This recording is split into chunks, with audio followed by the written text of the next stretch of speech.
alto. Estamos contigo, contigo unidos, contigo y tus problemas. RCR presenta Contigo, Dinora Hernández. Yo soy diputada de la Asamblea Nacional, fui electa por el pueblo de Venezuela y seguiré siendo hasta que el pueblo de Venezuela así lo quiera. Por lo tanto, consciente de mis deberes y de mis derechos, mañana asistiré a la Asamblea Nacional porque es allí donde el pueblo de Venezuela que espera que yo ejerza mi cargo, mi función como diputada y defienda y sea la voz de todos los venezolanos.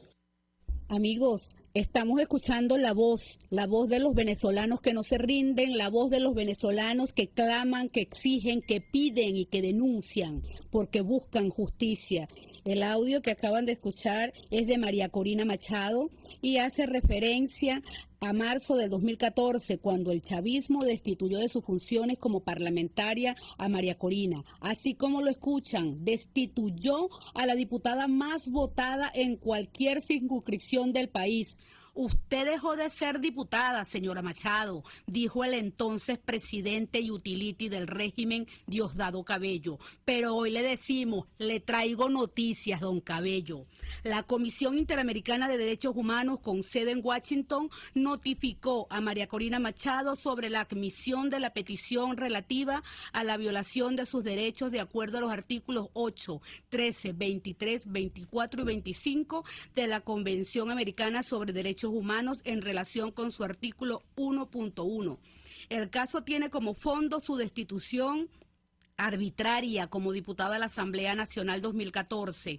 En 4 meses tendrá el equipo de Machado para presentar los alegatos de la petición que se hiciera el 16 de junio del 2014, en la cual, por cierto, el TCJ Utility, y de eso vamos a hablar también, maromero de este régimen, dictó 2 sentencias sin audiencia y sin derecho a la defensa, María Corina Machado. Pues bien, la CIDH en su informe 463-2001, continúa que el debido proceso se analizará de fondo. Este avance significa un precedente histórico en la región, puesto que es la primera vez que se estudia la separación del cargo de un responsable designado por votación popular sin procedimiento constitucional legal. Hoy nos acompaña en cabina el doctor Perkin Rocha, a quien doy la bienvenida, y desde ya, pues para que abordemos juntos este caso, les comento que el doctor Perkin Rocha es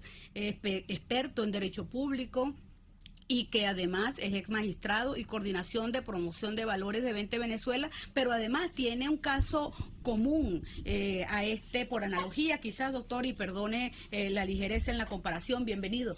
Buenos mediodías, Dinora. Buenas tardes, buenas doctor. Tardes. Buenas tardes. Todo el mundo lo vio entrar. Entonces, buenas tardes. Pero bienvenido, doctor. Importante el caso de María Corina cuando desempeñó sus cargos como representante al Poder Legislativo. Fue víctima de una mayoría que en ese momento, sin que mediara ningún procedimiento y aplicando una norma inaplicable al caso de ella, quien había asumido temporalmente la representación de parte de Venezuela en una silla ante la Organización de Estados Americanos, que fue cedida coyuntural y temporalmente a un representante del pueblo venezolano. Por esa situación se le destituye y se le proscribe del ejercicio parlamentario, ¿no? Sin ninguna garantía del debido proceso. Incluso luego, después de haber acudido a las instancias judiciales, las 2 decisiones que hubo fueron realmente unas pobres decisiones en cuanto a calidad jurídica, en cuanto a contenido y motivación, y bueno, no le quedó otra posibilidad que acudir a las instancias internacionales, en concreto al Sistema Interamericano de Derechos Humanos, que a pesar de las, triquiñuelas hechas por este régimen, en virtud del cual se apartó de la aplicación de un sistema que constitucionalmente existe a pesar de su contenido internacional, le da protección y atiende el reclamo de ella como ciudadano, violándosele todos los derechos humanos y con doble importancia, porque no es solamente lo individual, sino es a lo que ella representaba en ese momento y por cierto sigue representando una institucionalidad ciudadana civil que en su momento se manifestó de manera apabullante a favor de su representante y que ella entendió ese reclamo. Y acordémonos de los momentos del año en que esto ocurrió. Estamos hablando 2014, ¿no? Corrígeme, Dignora. Bueno, era una Venezuela encendida, era una Venezuela donde en la calle se evidenciaba de manera permanente la violación de los derechos civiles, y lo que hizo María Corina Machado en su oportunidad es ser portavoz de lo que estaba ocurriendo en las calles de toda Venezuela. Así y es, por doctor. eso se le persiguió. Disculpe, doctor, la interrupción, pero ciertamente, como usted dice, esto ocurrió en el marco de las protestas de calle denominada La Salida, y lo que hizo María Corina fue acudir al consejo de la organización en la OEA, si no me equivoco, a presentar testimonios sobre la grave crisis política y la violación de derechos humanos. Entonces, fíjese usted la importancia de la denuncia activa, pero además es importante recordar que aquí, quienes creyeron en ese momento que era insignificante lo que había pasado, miren lo que hizo este régimen después con una asamblea en pleno. Comenzó también con María Corina, pero después con la otra asamblea destituyó a los diputados de Amazonas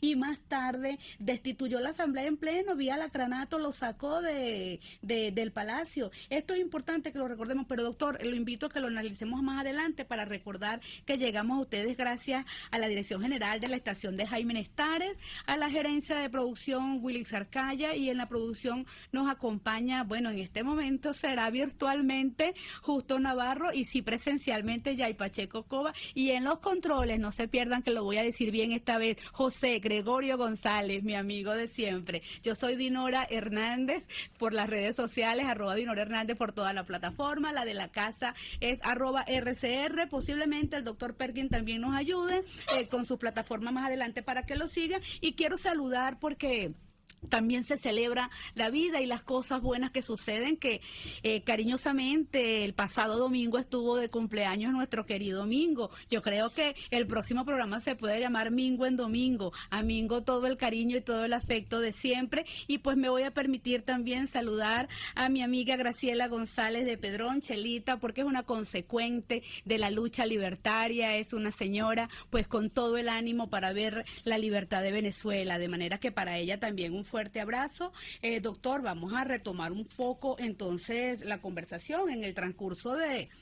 Quizás de este programa me van a oír, a escuchar decir Perkin y doctor Perkin es...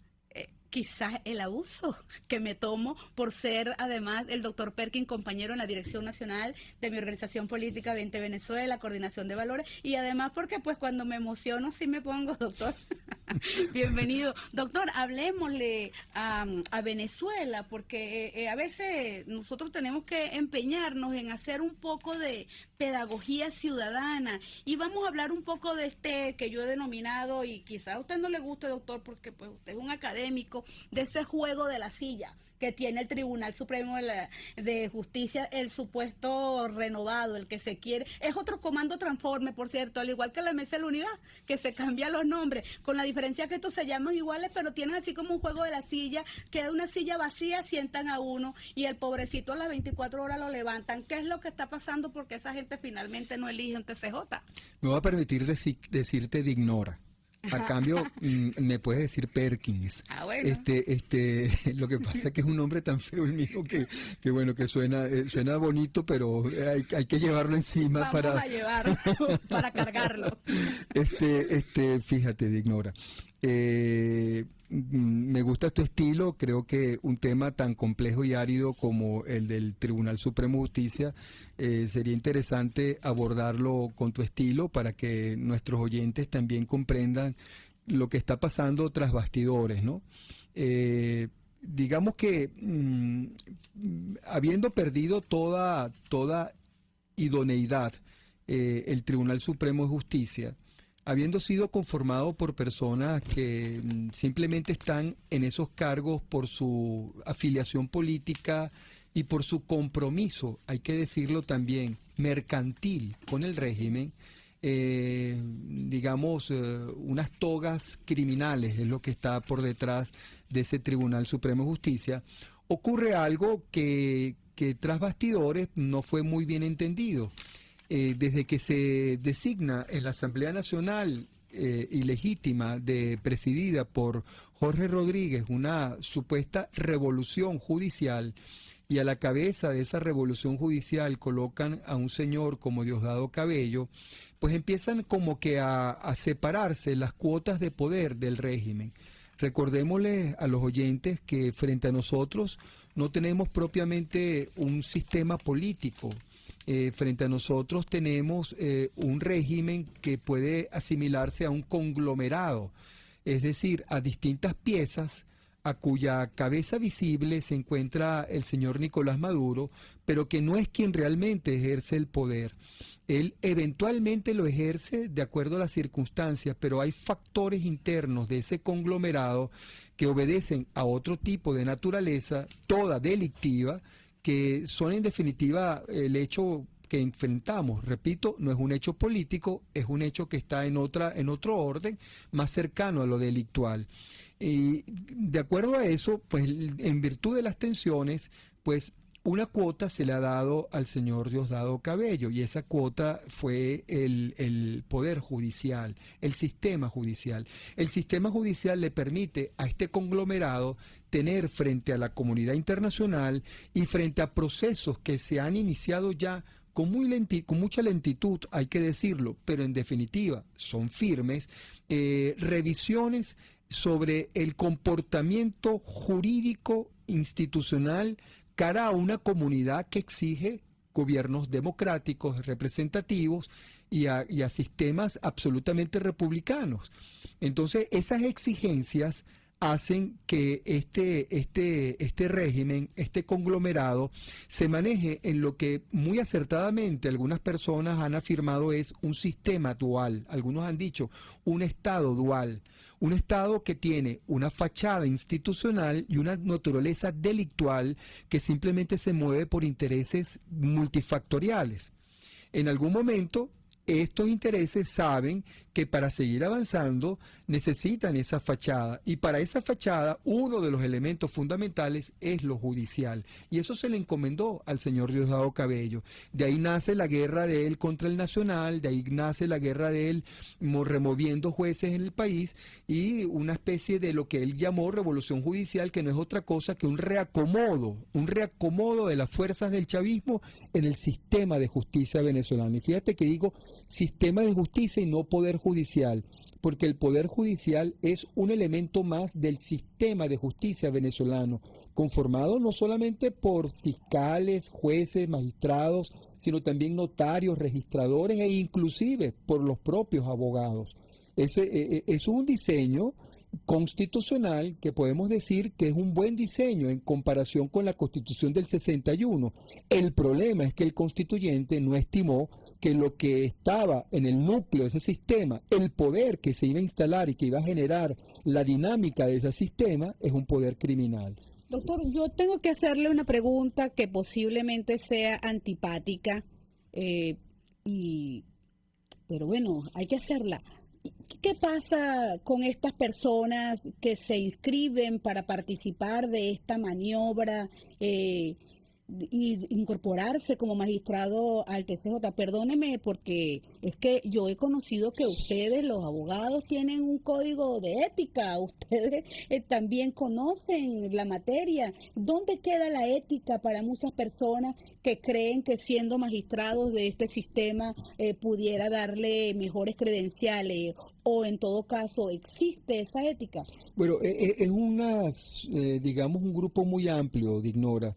Están aquellos abogados que ingenuamente creen que estos son espacios que hay que aprovechar, y están de alguna manera alimentados por el espíritu de personas que consideran y que están jugando un poco a la coadministración, en el entendido que como no han podido desmontar el régimen de Maduro, pues lo mejor es trabajar junto a él, colarse por las hendiduras, aprovechar los postigos para ocupar espacio y desde ahí forzar los cambios. Es muy ingenuo porque están jugando a como si fuera un sistema político malo, un sistema democrático malo, fallido. Y no, esto no es un sistema democrático, repito, esto es un régimen delictual. Y se aprovecha de esa participación porque cada vez que alguien cree que esos espacios son posibles en este régimen y son trabajables, eso fortalece al régimen en momentos precisamente cuando más débil está en lo institucional. Entonces hay una parte que son ingenuos, hay otra parte, hay que decirlo, y muy dolorosamente, están siendo presionados y no presionados por el propio régimen. Están siendo presionados por individuos de lo que hasta hace poco conocíamos como la oposición. Presiones de todo tipo, estímulos y no estímulos, estímulos coactivos y estímulos crematísticos. En situaciones, digamos, de abandono, en situaciones de desaliento, personas que dignamente han mantenido una posición, de repente se ven empobrecer por todo lo que está ocurriendo, un sueldo de profesores muy bajo, ya no son llamados a los mismos espacios, y de repente se le aparece un ex candidato presidencial en algún momento con credibilidad y ofrece grandes cantidades de dinero a cambio de que su nombre aparezca ahí. Bueno, eso es un sector. Doctor, voy a pedirle por favor, porque es que el tema está muy interesante y apasionante, y además, doctor, porque vamos a decirle a la gente qué es lo que significa crematístico por la calle de en medio, pero vamos a la pausa y vamos a regresar ya.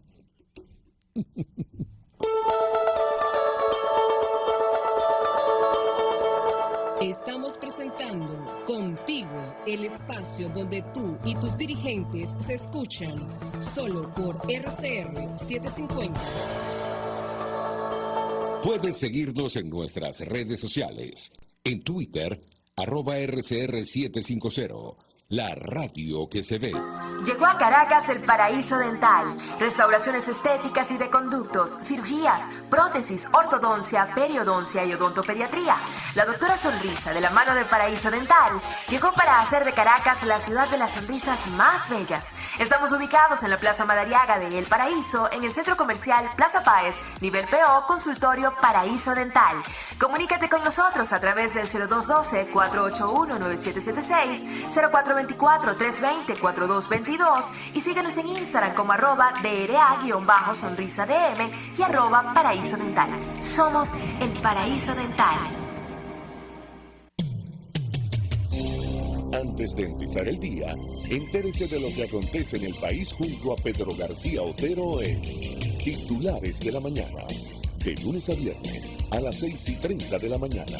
Acompáñelo y empiece su día bien informado. Titulares de la Mañana con Pedro García Otero. Solo por RCR 750 AM. Porque lo bueno une. Desde los sectores populares del país se escucha una clara señal. Es el radar de los barrios. Evelyn Martínez y la red de ciudadanos le invitan a identificar amenazas, ubicar soluciones y hacer seguimiento eficiente a las problemáticas de cada sector. Un espacio contra la polarización donde se construye de abajo hacia arriba y de adentro hacia afuera. El radar de los barrios, de lunes a viernes, a partir de las 10 de la mañana, solo por RCR 750 AM. Un espacio que analiza y debate la coyuntura política, económica y social de nuestro país. Acompañe cada mañana a la periodista María Alejandra Trujillo en Palabras más, palabras menos. Informes, entrevistas, análisis y discusiones sobre los temas de actualidad. Palabras más, palabras menos. De lunes a viernes, de 7 a 8 de la mañana, por RCR 750 AM.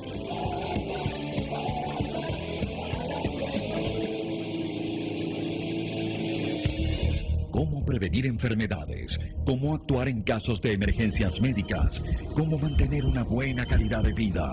Todas estas interrogantes tienen su respuesta en RCR Salud. Todos los domingos, con el Dr. José Eduardo Troconis, comparte con nuestros oyentes notas de bienestar físico, salud mental y social para el buen desarrollo del ser humano. RCR Salud, todos los domingos a las 10 de la mañana, por RCR.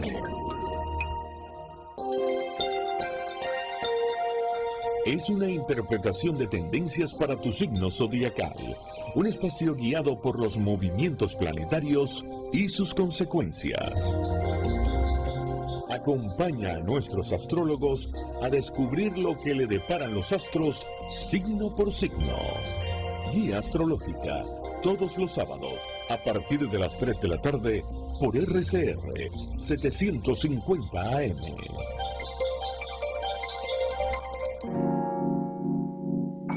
Hola, les saluda Mónica Popo y los invito a acompañarnos a Diafragma 5.6 Radio, la fotografía que tú escuchas, el único programa de radio dedicado para la fotografía y los fotógrafos.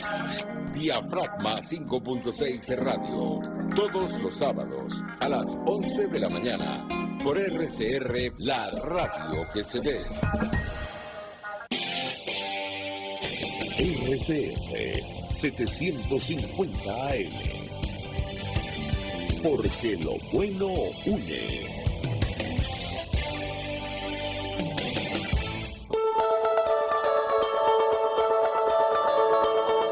Contigo, Dinora Hernández, para construir y avanzar. Contigo hacia el camino de la prosperidad y nuestra libertad. Solo por RCR 750. Y bien, amigos, estamos de regreso. Hoy es martes 5 de abril. En cabina me acompaña el doctor Perkin Rocha, experto en Derecho Público. Pues y además, doctor, yo iba a decir en otros menesteres, pero eso no iba a quedar muy bien. Doctor, mire, estábamos conversando mientras que establecemos contacto con nuestra próxima invitada, porque las conexiones están terribles, así como está terrible el tráfico, doctor. Mucha gente dice que es porque ya esto se arregló y ya esto se normalizó y bueno, y si hay gasolina y hay carro, todo está bien. Pero doctor, estamos hablando del juego de la silla, de los magistrados, y a mí me gustaría preguntar, ¿y quién? Bueno, para pasar el bache de lo crematístico, pues, y no ponerlo en esa, ¿quién es el dueño de la silla, doctor? Pero además, ¿quién es el dueño del maletín?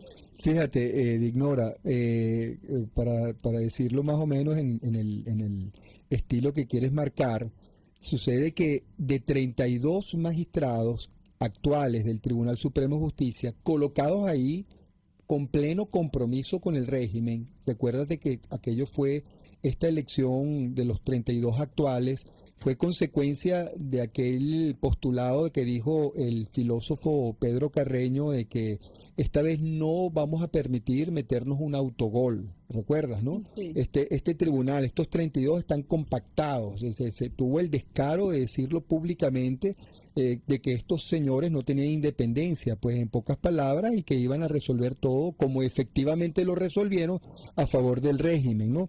Pero de esos 32 que fueron, digamos, patria o muerte con el régimen, 30 se postularon para un Tribunal Supremo que por la ley vigente ahora va a tener 20 magistrados.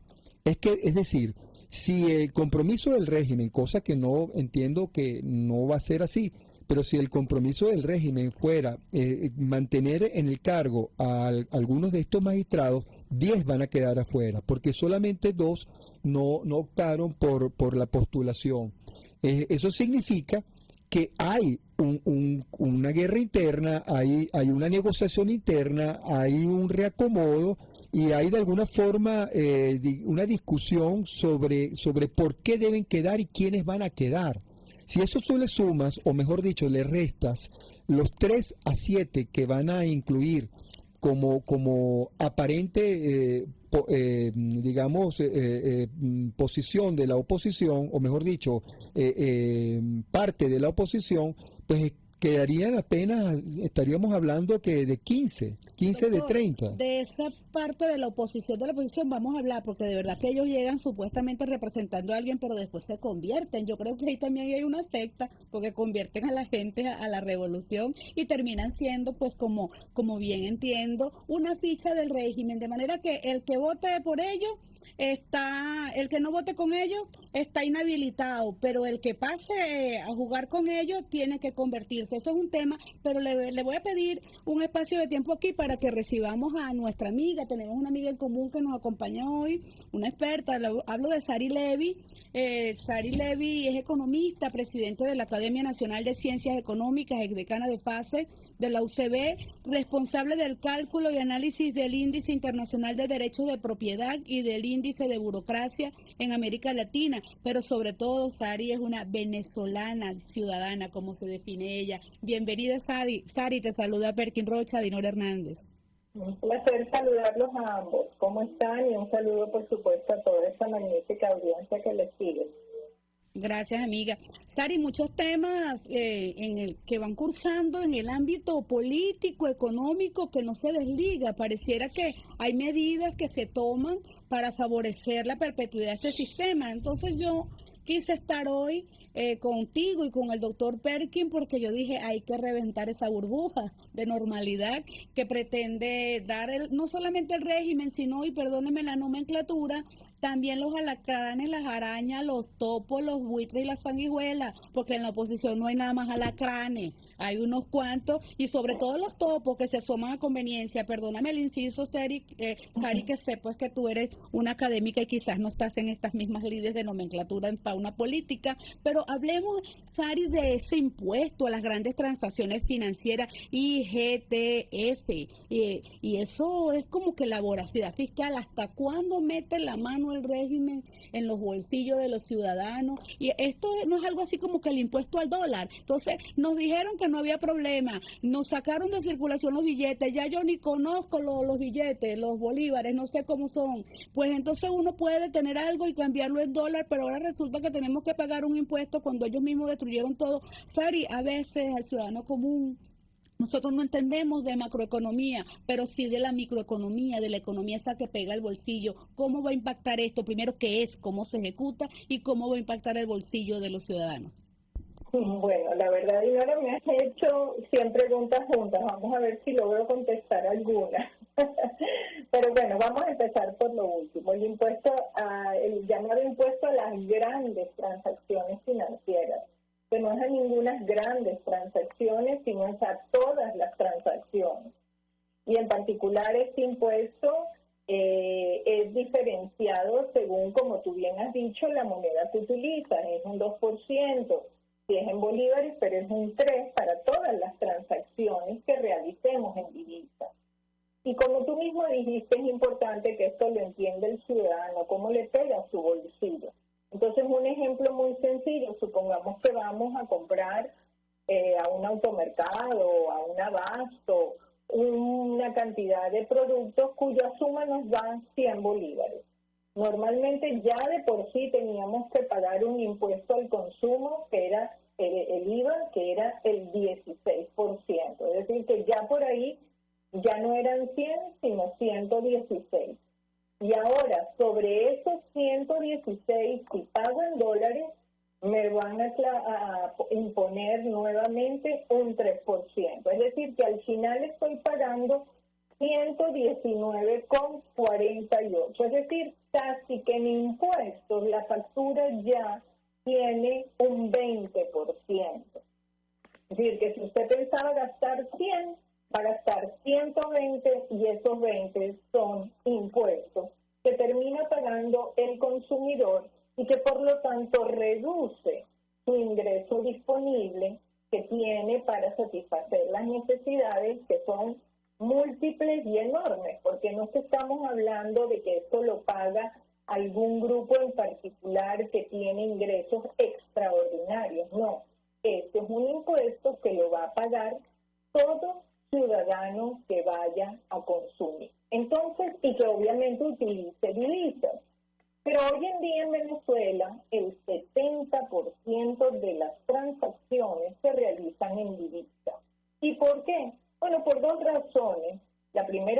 no hay suficientes bolívares ni siquiera para cubrir las transacciones que realizamos, a pesar de lo contraída que está la economía nacional. Y en segundo lugar, y muy importante y principalmente, es porque el ciudadano se trasladó justamente a la divisa, porque era la única moneda que le permitía cierta estabilidad, justamente cuando se eliminó la penalidad de utilizarlo.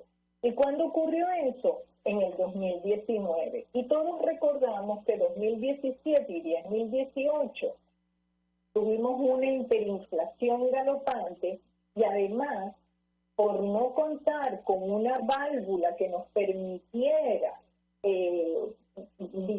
transar internacionalmente ni producir nacionalmente por la inestabilidad y la incertidumbre que había, tuvimos no solo la hiperinflación, sino una extremada escasez. Entonces, fuimos noticia internacional, todos lo recordamos, por la falta inclusive de un papel higiénico. Entonces, ¿qué es lo que estamos viendo? Estamos viendo un sector público que exige del ciudadano cada vez más esfuerzo para cubrir el aparato burocrático y el déficit fiscal, pero no vemos ningún esfuerzo de parte del sector público por racionalizar ese gasto público, ni hacerlo transparente ni eficiente. Es decir, lo primero que usted tiene que hacer cuando los gastos, usted tiene que pagar una deuda y en el fondo eso es un déficit fiscal que usted gastó más que lo que le ingresó, usted lo primero que tiene que hacer es reducir gastos. Pero este régimen no hace eso, sino que sigue gastando de forma, llamémosle, opaca y sin eficiencia, y entonces nos exige a los ciudadanos cada vez un mayor esfuerzo para cubrir ese déficit. Sari, muy pedagógica. Perdón, Sari, pues ya no sé si me copia, Sari. Hay emisiones monetarias sin respaldo que también, tristemente, se nos convierten en inflación. Sari, disculpa, quise interrumpir un poco tu intervención, que además está muy ajustada y pedagógica, para pedirle al doctor Perkin si puede hacernos un alcance, alguna pregunta para Sari o algún comentario, porque creo que el tema económico también está muy ligado a lo que es ese Estado de Derecho y esa seguridad jurídica. Bueno, sí, pero fíjate, gusto en saludarte, Sari, gusto en oírte.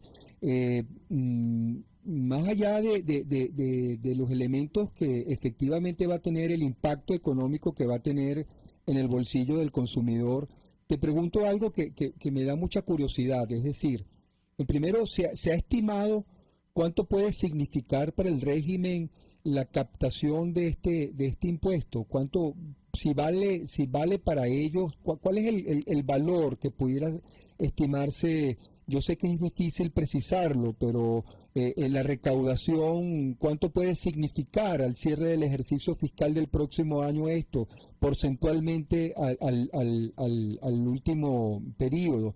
Y luego, si el interés en definitiva, pareciera que esta medida es algo así como revivir el Bolívar, que ya estaba prácticamente fuera del mercado.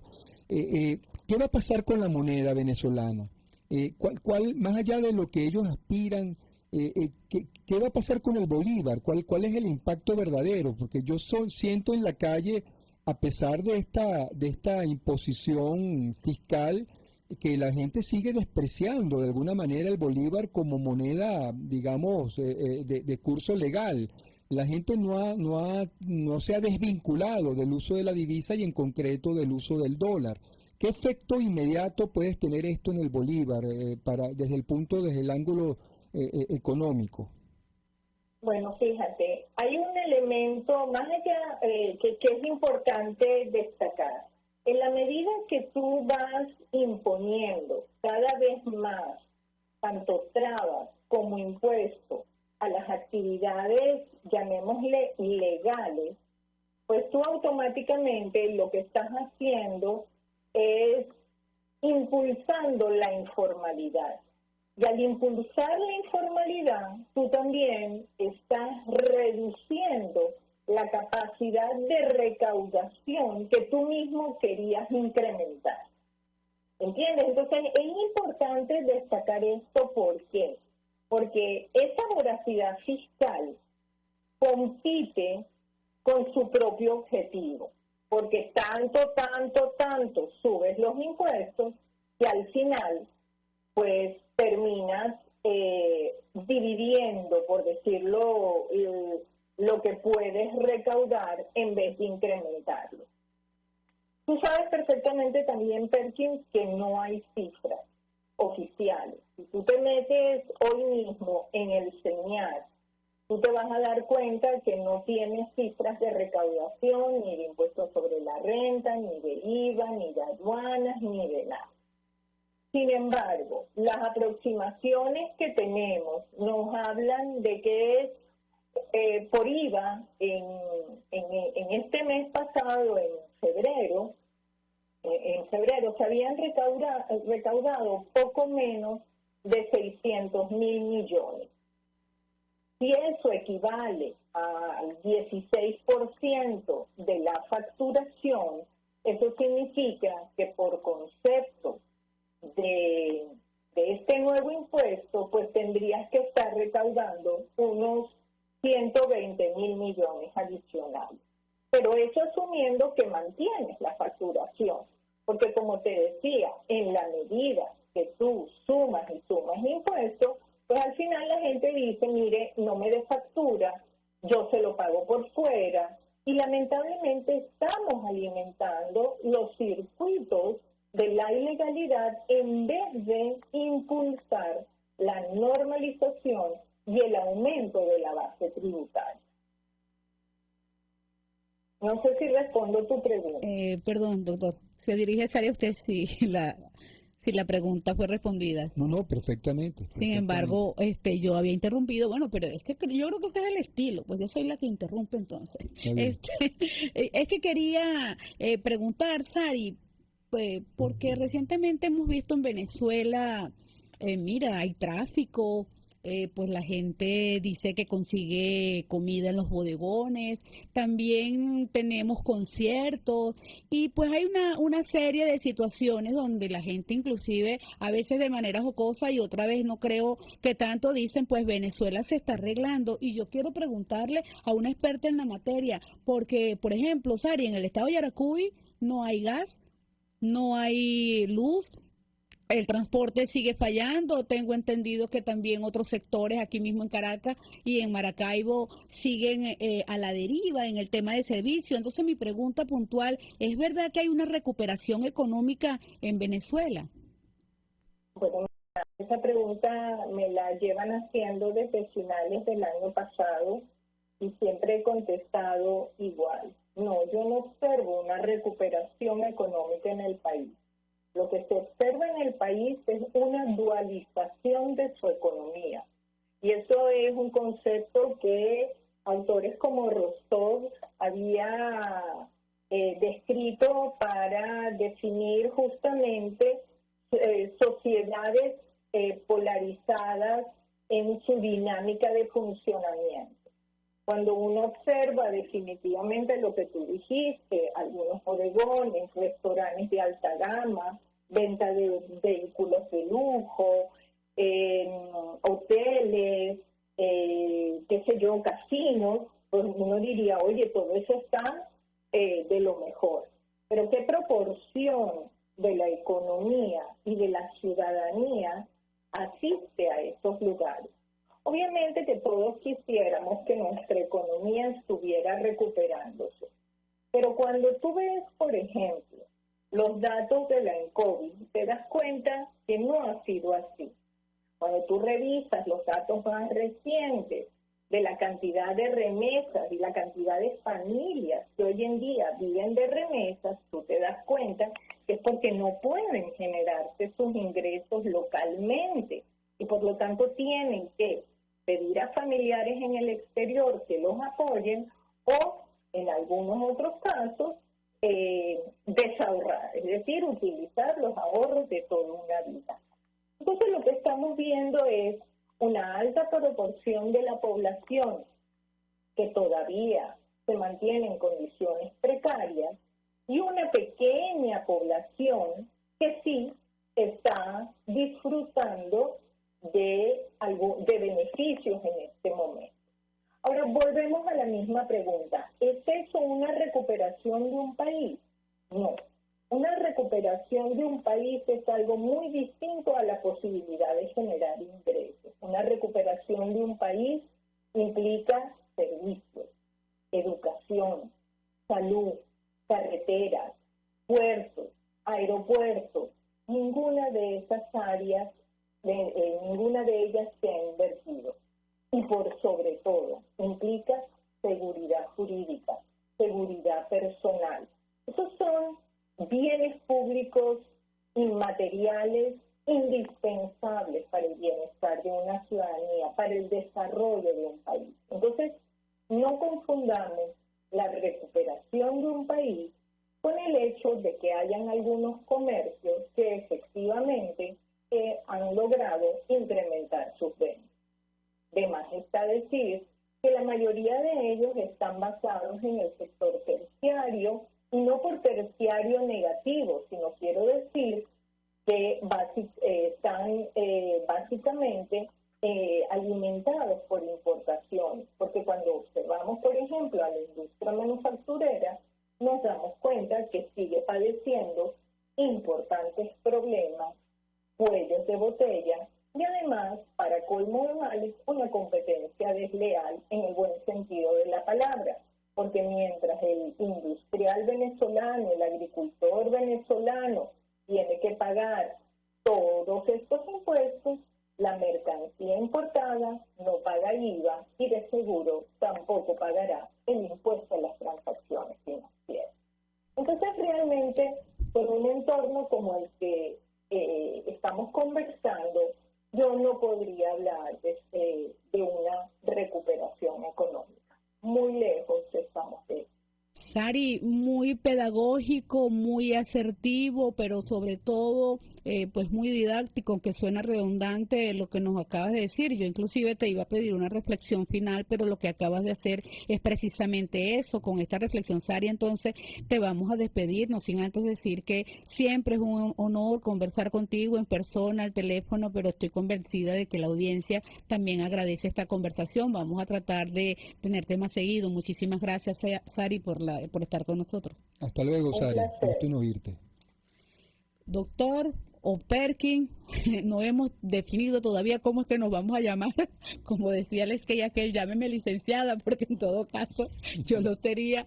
No, pues nada, doctor, volviendo al tema que nos atañe, fue excelente lo que nos dijo Sari, y es importante atarlo con esto que está pasando en Venezuela, porque pareciera que hay algunos actores políticos que tienen injerencia en el sistema judicial y que están luchando para llevar esta normalidad o normalización que pretenden hacer ver en la economía también al campo político, y es por ello que, volviendo al caso de la supuesta renovación del TCJ, pretenden dar una fachada, un barniz democrático a una instancia que no lo es, pero allí el juego de la silla, insisto, sigue fuerte, porque hay actores políticos que sabemos que tienen sus manos metidas allí y que pues sencillamente están convenciendo a profesionales del derecho. Y yo sé que hace rato dije de manera muy fuerte que si no había ética o no había un código de ética, porque inclusive esa pregunta que hice también aplica para nosotros los políticos. Tiene que haber también un código de ética en la política venezolana para poder llevar este país por derroteros de esperanza y de libertad. Sin embargo, este tema continúa y ahí se está dando una dinámica fuerte. Pero yo pregunto, doctor, ¿y dónde quedó el TCJ legítimo? Aquel que eligió la Asamblea Nacional. Yo estuve en esa sesión y voté, que los primeros que lo desconocieron fueron los mismos que lo eligieron, porque hay que reconocer en parte, y allí pido pues mis disculpas a muchos de estos magistrados, que algunos también eran cuota del G4, doctor.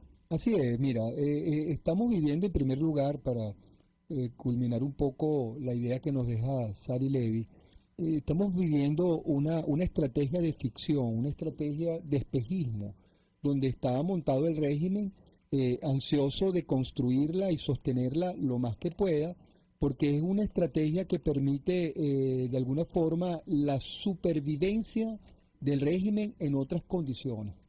El régimen pasó de una etapa, digamos, de grandes recursos a perderlos todos. Y luego llegan las sanciones económicas que le terminan de dar un golpe, y ellos aprenden a vivir de recursos extrapresupuestarios de fuentes absolutamente criminales, como por ejemplo son las extracciones que se hacen a todo lo ancho y largo del arco minero ubicado en Venezuela en 111.000 kilómetros cuadrados alrededor del Orinoco. Es una estrategia entonces de espejismo, y dentro de esa estrategia de espejismo parte, y es lo digamos, difícil de entender, parte de la oposición, o de lo que nosotros entendíamos en un pasado muy reciente era la oposición, ha entendido que puede convivir con esa estrategia y puede sacarle de esa estrategia provechos. Uno, provechos inmediatos para ellos también subsistir. Y dos, algún sector de ellos está en la creencia de que en algún momento esa estrategia puede demoler al régimen y pueden ellos ser opción de poder en un futuro. Cosa muy triste, porque en definitiva se aplazan valores fundamentales para el crecimiento de una nueva república, y lo fundamental, que el renacimiento de la república que murió va a ser construida sobre bases poco éticas y enormemente inmorales. Una de ellas es la justicia. O sea, no puede haber justicia sin libertad, y no puede en definitiva haber libertad si no hay en definitiva responsabilidad y una base republicana. Y esto es lo que pretenden construir. Tú me preguntas qué ha pasado con el TCJ legítimo que designamos en el 2017. Yo fui vicepresidente del Comité de Postulaciones Judiciales, que hizo una importante tarea para la selección de aquellos magistrados. Debo decir que no todos los magistrados que nosotros propusimos fueron los que en definitiva designó la Asamblea Nacional. Esto es constitucionalmente una decisión política que le corresponde la decisión definitiva a la Asamblea Nacional. Y el Comité de Postulaciones, constitucional y legalmente, solamente tiene la tarea de hacer la propuesta. De aquella propuesta, hay que decirlo, lo he dicho algunas veces, solo fue aceptado por parte de la propuesta que hizo el Comité de Postulaciones Judiciales, órgano técnico, el 10%. El 10%. Sin embargo, entendemos las razones políticas constitucionales que privaron en aquel momento para la escogencia de estos magistrados. Y estos magistrados tuvieron una primera etapa, yo diría que gloriosa, la condena a Nicolás Maduro por hechos de corrupción, y aparte de su gabinete, con aquellas importantes, digamos, denuncias que se hizo sobre lo que significó en Venezuela la inversión de la empresa Odebrecht, aquel emporio que mantuvo a Lula en el gobierno y que se extendió gracias al Foro de Sao Paulo por toda Latinoamérica, invirtiendo en obras, digamos, algunas de ellas, la mayoría de ellas no concluidas, y que fueron cobradas por el régimen de Maduro como si hubiese estado construidas. Puentes, un segundo puente sobre el Orinoco, otro puente en el lago, del Zulia, de Maracaibo, un segundo teleférico al Ávila. Hubo una importante cantidad de obras que aparecieron como culminadas y cobradas y nunca fueron construidas. Y entre otras razones, eso se elevó al Tribunal Supremo de Justicia Legítimo, quien, recuerdo, en una sentencia que dictaron en la sede de la OEA, trasladada a los espacios de Colombia, se condena a Maduro por la ocurrencia de ese delito por corrupción. Ahora, ¿qué pasó después de esa segunda etapa del Tribunal Supremo de Justicia Legítimo? Pues nada, la Asamblea le dio la espalda, la Asamblea trató de politizar a ese ente. Varios, digamos, líderes importantes de lo que se llamaba en aquel momento el G4 aparecieron de alguna manera vinculados a las operaciones de Odebrecht en Venezuela. Se demostró o se tuvo de alguna forma noticia de que también recibieron financiamiento algunas personas que fueron gobernadores en ese momento y no del régimen.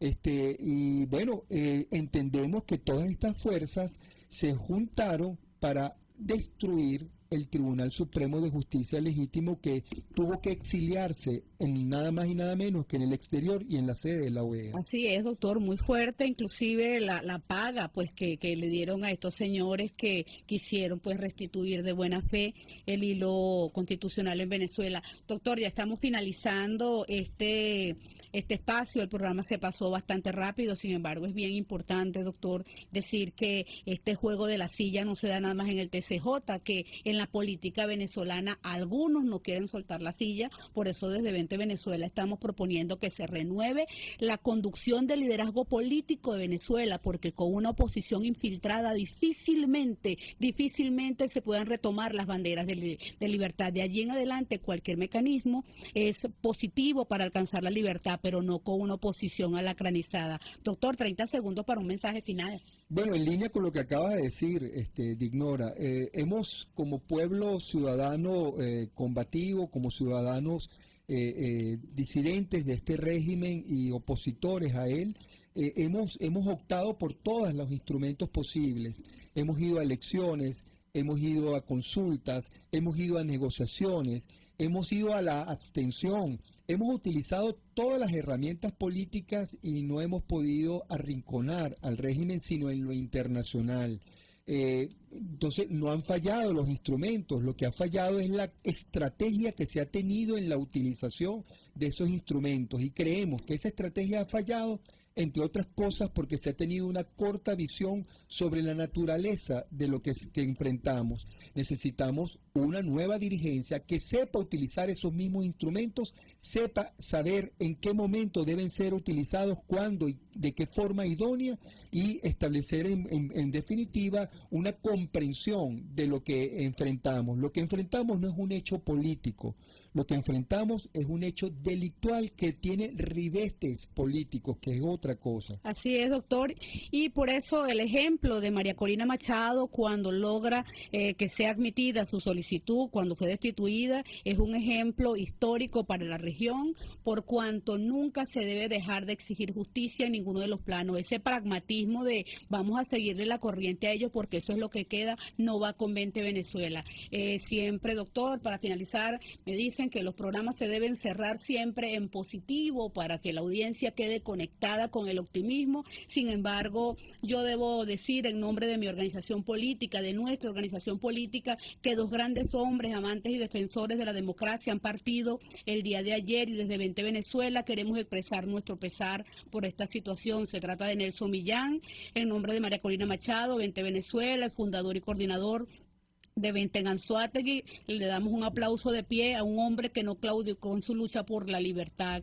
Y de mi pueblo, el señor Pedro Arrieche, un señor con todas sus letras, un padre amigo ejemplar, un demócrata carta cabal, a Pedrito, Leli, Inés, Jesús, Carolina, Eric y su esposa Carmen, en nombre propio, en nombre de 20 Venezuela, de mi familia, expreso mi pesar y me despido diciendo que los hombres que luchan por la libertad se inmortalizan con sus acciones. La libertad será infinita como será sus vidas. Buenas tardes, Venezuela. Gracias, Perkin. Gracias, Ignora.